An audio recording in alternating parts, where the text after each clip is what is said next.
मई की तपती धूप में यदि आप चाहते हैं कि आपके नींबू के पौधे में बहुत अच्छी ग्रोथ होती रहे और पौधे में लगातार नींबू आते रहें, तो आपको कुछ जरूरी बातों का ध्यान रखना चाहिए और कौन सा फर्टिलाइजर देना चाहिए वो भी आपको आज अपने पौधे में देकर दिखाऊंगी। हेलो फ्रेंड, मैं सबिता ग्रीन गार्डन गुजरात से।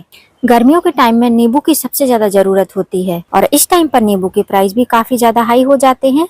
यदि आपने अपने गार्डन में नींबू का पौधा लगा रखा है, उस पौधे में पत्तियां नहीं आ रही हैं, फूल नहीं बन रहे हैं, यदि फूल बन रहे हैं तो झड़ जा रहे हैं या छोटे छोटे फल बनकर ही सूख जा रहे हैं, तो आज मैं आपके साथ में बहुत ही सरल सा फर्टिलाइजर शेयर करूंगी, जिसको डालने के बाद में आपके नींबू के पौधे में जो फूल बने हुए हैं वो फल भी बन पाएंगे और जो छोटे छोटे से फल बन रहे हैं वो बिल्कुल भी झड़ेंगे नहीं, अच्छी तरीके से मैच्योर फल बन पाएंगे। और जिन पौधों में ग्रोथ नहीं हो रही है, जब तक नींबू के पौधे में ग्रोथ नहीं होगी तब तक उसमें फूल और फल कहाँ से बन पाएंगे। नींबू की वैरायटी में आपको बहुत सारी वैरायटी इस टाइम पर नर्सरी में देखने को मिल जाएंगी।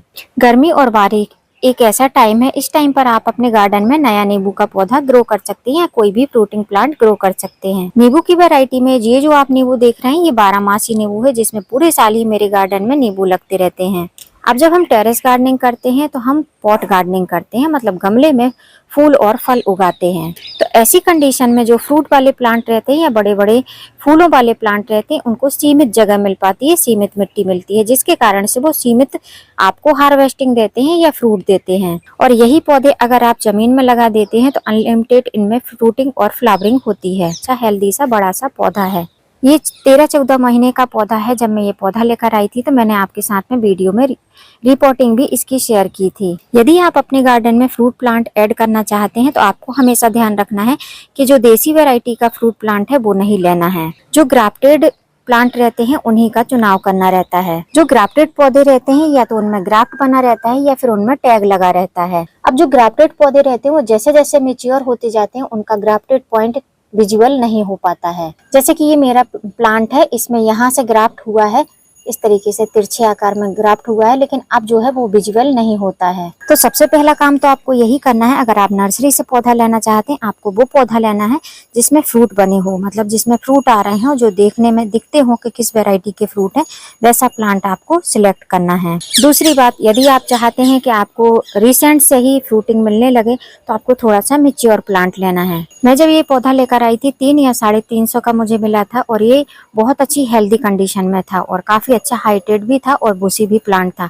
अभी भी आप देख सकते हैं काफी ज्यादा बड़ा भी है और ये बुशी भी है। तो ये दो चीजों का आप ध्यान रखेंगे तो आपको प्लांट लगाना बहुत आसान हो जाएगा। तीसरी बात, जब आप अपने गार्डन में प्लांट लेकर आ जाते हैं, नर्सरी से परचेज करके लाते हैं, तो उसको किस प्रकार की सॉइल मिक्स में लगाना चाहिए। नींबू को पौधे को बहुत ज्यादा चिपचिपी मिट्टी पसंद नहीं रहती है, तो आपको ऐसी मिट्टी बनाना है जिसमें मॉइस्चर रेड रहे, मतलब कि आपको 60% मिट्टी लेना है, 20% सैंड लेना है, जिससे कि वेल्डन रह सके मिट्टी, भुरभुरी रह सके मिट्टी। और गर्मियों का टाइम है तो आपको 20% ही उसमें कंपोस्ट ऐड करना है। और यदि आप चाहते हैं कि रूट बहुत अच्छे से बन पाए तो आपको करना क्या है, 1 से 2 मुट्ठी आपको कोकोपीट का भी यूज करना है। कोकोपीट मिक्स हो जाती है तो जो पौधे की जड़ें रहती हैं वो थोड़ी सी हल्की होने के कारण, मिट्टी हल्की होने के कारण बहुत अच्छे से रूट को डेवलप कर पाती हैं। जब मिट्टी अच्छी बना लेते हैं तो सबसे जरूरी है गमला। गमला किस तरीके का होना चाहिए, तो आप किसी भी पॉट में लगा सकते हैं। जैसे आप देख रहे हैं ये मेरी पेंट की बकेट है, मैंने इसमें लगाया है। तो आपको कम से कम 12-15 इंच से आपको पौधा लगाना स्टार्ट करना चाहिए नींबू का। तो इस साइज के गमले में अगर आप नींबू का पौधा स्टार्टिंग से लगाएंगे तो नींबू का पौधा आपका बहुत अच्छा हेल्दी रहेगा। जैसे कि आप देख रहे हैं मैंने 20 लीटर की बकेट में लगाया था, 1 साल हो गया है, मैंने अभी रिपोर्टिंग नहीं करी है इसकी। तो आप देख सकते हैं पौधा तो मेरा बहुत अच्छा हेल्दी कंडीशन में अभी भी चल रहा है। अभी यदि आपके पास में पहले से पौधा लगा हुआ है, उसमें ग्रोथ नहीं हो रही है, उसमें फूल झड़ रहे हैं, बहुत सारी प्रॉब्लम हो रही है, तो मैं आपके लिए सिर्फ एक ही खाद बताऊंगी। उसके पहले आप मेरे गमले की मिट्टी में देख सकते हैं कितनी सारी बीड्स जर्मिनेट हुई है।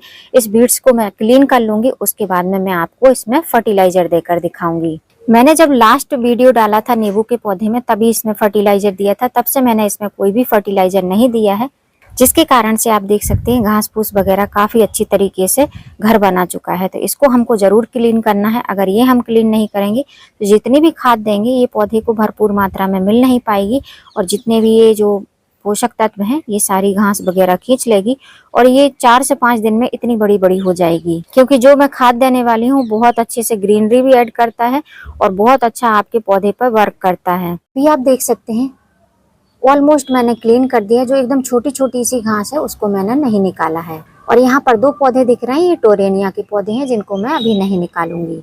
अब खाद देने के पहले जब हमने इसकी क्लीनिंग करी है तो अब जो मिट्टी जो आपको सेट दिखाई दे रही है इसकी हमको गुड़ाई करनी है। गुड़ाई करने से रूट बहुत अच्छे से हल्की हो जाएंगी, उनको थोड़ी सी एयर मिलेगी और फैलने के लिए जगह मिलेगी। तो इसकी हम पहले गुड़ाई कर लेते हैं। गमले की मिट्टी की जब भी गुड़ाई करनी है तो साइड साइड में ही करनी है, आपको सेंटर वाला पॉइंट बिल्कुल भी टच नहीं करना है। तो ऐसे साइड साइड से इतने में ही आपको गुड़ाई करनी है, ये बीच वाला पोर्शन आपको छोड़ देना है। गुड़ाई जब भी करनी है, खाद जब भी देना है, आपको थोड़ी देर पहले, जैसे आप सुबह के टाइम अर्ली मॉर्निंग फर्टिलाइजर दे रहे हैं, अर्ली मॉर्निंग आपको गुड़ाई करनी है, तो आपको शाम के टाइम में इसमें पानी देना बंद कर देना है। मैंने कल शाम को पानी नहीं दिया था क्योंकि मैं फर्टिलाइजर सुबह के टाइम ही डालती हूँ। सुबह डालती हूँ इसका मतलब ये नहीं है कि मैं धूप में फर्टिलाइजर डालती हूँ, ऐसा बिल्कुल भी नहीं है। अभी 6:30 बज रहे हैं, मैं 6:30 से 7:30 के पहले पहले इसमें फर्टिलाइजर डाल देती हूँ।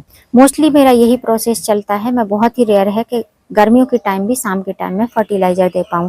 शाम के टाइम में मैं वाटरिंग कर पाती हूँ, फर्टिलाइजर नहीं दे पाती हूँ। अब मैं सुबह के टाइम में फर्टिलाइजर देती हूँ, इसका मतलब ये नहीं है कि आपको भी सुबह के टाइम में फर्टिलाइजर देना है। अगर शाम को आपके पास में टाइम है तो आप शाम के टाइम में ही दीजिए, वो सबसे बेस्ट रहता है। जब हम शाम को खाद दे देते हैं तो रात भर पौधा बहुत अच्छे से उसको खींच के रखता है और ठंडक भी रहती है, जिससे पौधा बहुत अच्छे से ग्रोथ कर पाता है और वो फर्टिलाइजर आपके पौधे में बहुत अच्छा वर्क करता है।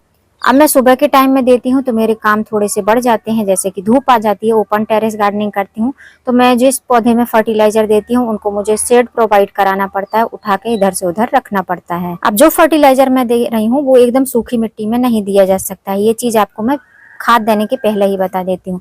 मिट्टी थोड़ी सी नम होनी चाहिए, मतलब ऐसी होनी चाहिए, एकदम लड्डू नहीं बनना चाहिए, लेकिन ऐसी मिट्टी होनी चाहिए जिसमें थोड़ी सी नमी हो। ऊपर के साइड ही नमी होनी चाहिए, नीचे की साइड नहीं।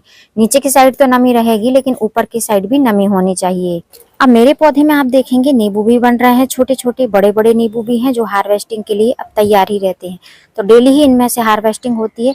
पौधे में उतने ज्यादा फल नहीं लगते हैं क्योंकि हम गमले में गार्डनिंग करते हैं, लेकिन एक पौधे में एक बार में 25 से 30 फल जरूर ही लगते हैं। तो छोटे फल भी हैं, मीडियम साइज के भी हैं और बड़े फल भी हैं। और यहाँ पर आप देखेंगे तो इसमें फूल भी बन रहे हैं, तो पौधा पूरी तरीके से एक्टिव है, मतलब कि इसमें फूल भी बन रहे हैं। तो मैं अपने पौधे में देने वाली हूँ ये खाद, जो कि बहुत ही अच्छी ऑर्गेनिक खाद है और आपके सभी fruiting plant, flowering plant, vegetable plant सबके लिए बहुत ही अच्छी और बहुत ही हेल्दी खाद है। इस खाद को मैंने किस तरीके से बनाया है वो आपको मैं दिखा देती हूँ।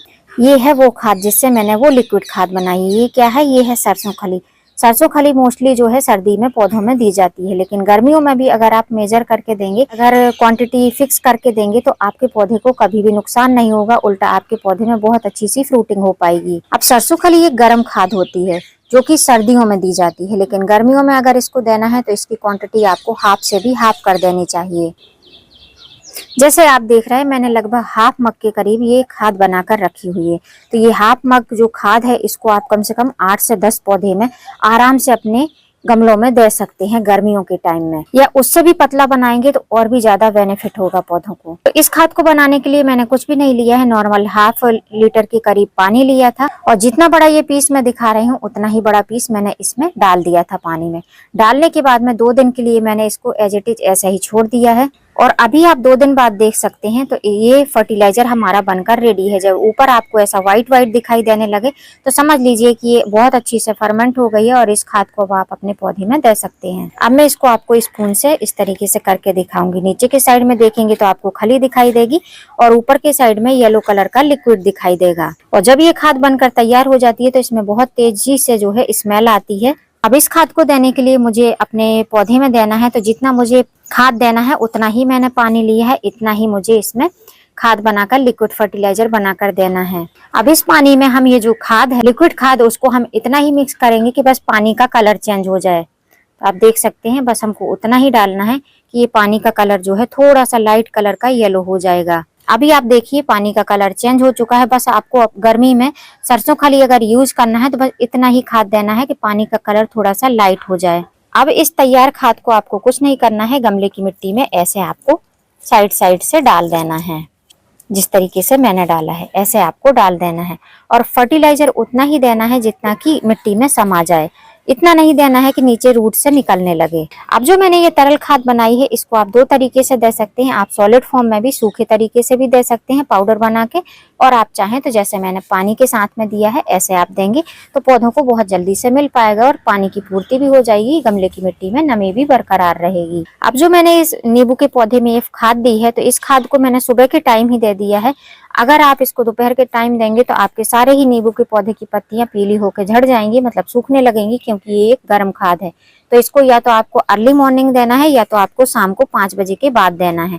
जब आपके टेरेस पर धूप नहीं रहेगी उसके बाद में आपको ये फर्टिलाइजर देना है, लेकिन धूप जाने के 1-1.5 घंटे बाद ही देना है, क्योंकि पूरा दिन की धूप लगती है। और अगर आप प्लास्टिक पॉट में गार्डनिंग करते हैं, फ्रूट प्लांट लगाते हैं तो गर्म रहती है, मिट्टी भी गर्म रहती है, और जब गर्म खाद दे देंगे तो वो बहुत ज्यादा नेगेटिव रिस्पॉन्स आपको देगी। इसी वजह से मेरे यहाँ पर पूरे दिन ही धूप रहती है और हमारे यहाँ पर धूप काफी ज्यादा रहती है और लेट जो है थोड़ी सी अंधेरा लेट होता है, जिसके कारण से मैं शाम के टाइम में पानी ही दे पाती हूँ, क्योंकि गमले बहुत गर्म रहते हैं, मिट्टी बहुत गर्म रहती है, खाद देने की गुंजाइश नहीं रहती है। अगर शाम के टाइम में खाद दे दूंगी तो पौधे सारे ही खराब हो जाएंगे। तो मोस्टली मैं सुबह के टाइम में ही खाद देती हूँ। रात भर पौधे बहुत अच्छे से ठंडक महसूस करते हैं और फिर मैं सुबह सुबह आकर इनमें जो भी पौधे रहते हैं सिलेक्टेड पौधे, उनमें टाइम टू टाइम खाद देती रहती हूँ। अब इस पौधे में मैंने उतना ही खाद दिया है लिक्विड बनाकर जितना कि अभी पौधे को जरूरत है। शाम के टाइम में जैसे ही मिट्टी ड्राई हो जाएगी मैं इसमें वाटरिंग कर दूंगी। तो यदि आपके नींबू के पौधे में ग्रोथ नहीं हो रही है, फूल झड़ रहे हैं, फूल बने हुए फूल झड़ जा रहे हैं, फल झड़ जा रहे हैं सूख कर, तो आप ये फर्टिलाइजर दे सकते हैं। जैसे मेरे नींबू के पौधे में फूल भी बन रहे हैं, फल भी बन रहे हैं, हार्वेस्टिंग भी मिल रही है, वैसे आप भी अपने पौधे में हार्वेस्टिंग भी ले सकते हैं और नए नए फलों को भी नींबू के पौधे में तैयार कर सकते हैं। और यदि अभी तक आप नींबू का पौधा नहीं लाए हैं तो एक पौधा नींबू का ग्राफ्टेड प्लांट जरूर लाकर देखें, उसमें बहुत अच्छी से फ्रूटिंग होगी और धीमे धीमे पौधे को अच्छा हेल्दी बना कर रखें। और ये जो वैरायटी मैं आपको नींबू की दिखा रही हूँ इसमें बहुत ही ज्यादा जूस रहता है और बहुत ही अच्छे से ये फ्रूटिंग भी करती है। उम्मीद करती हूँ फ्रेंड वीडियो हेल्पफुल रहा होगा। वीडियो यदि अच्छा लगा हो तो वीडियो को लाइक करना। अगर आपने अपने गार्डन में नींबू का पौधा लगा रखा है तो एक बार ये फर्टिलाइजर देकर देखना, पौधा हरा भरा भी रहेगा, फ्रूट भी बनते रहेंगे, फल भी नहीं झड़ेंगे। और यदि पत्तियां पीली हो रही हैं, थोड़ा सा सूख रही हैं पत्तियां, तो आप इसमें साबरिंग करिए। डेली डेली आप इसमें साबरिंग करते रहेंगे तो ब्रांचेस गीली रहेंगी, पौधा आपका और अच्छा घना बन जाएगा और नए नए सूट्स उसमें से निकलते रहेंगे। और यदि नई नई पत्तियां हैं ये अगर सूख जा रही हैं तो इसका एक ही रीजन है कि ब्रांच जो है काफी ज्यादा ड्राई है। तो आप इनमें पौधों में नींबू के पौधे में शाम के टाइम में और सुबह के टाइम में धूप होने के पहले खूब अच्छे से साबरिंग कर दें तो पौधा बहुत अच्छा हेल्दी कंडीशन में चलता रहेगा। उम्मीद करती हूँ फ्रेंड वीडियो हेल्पफुल रहा होगा। वीडियो यदि अच्छा लगा हो तो वीडियो को लाइक करना, चैनल पे न्यू हो तो चैनल को सब्सक्राइब करना बेल आइकन के साथ। फिर मिलूंगी फ्रेंड किसी नई वीडियो में नए टॉपिक के साथ। तब तक के लिए हैप्पी गार्डनिंग।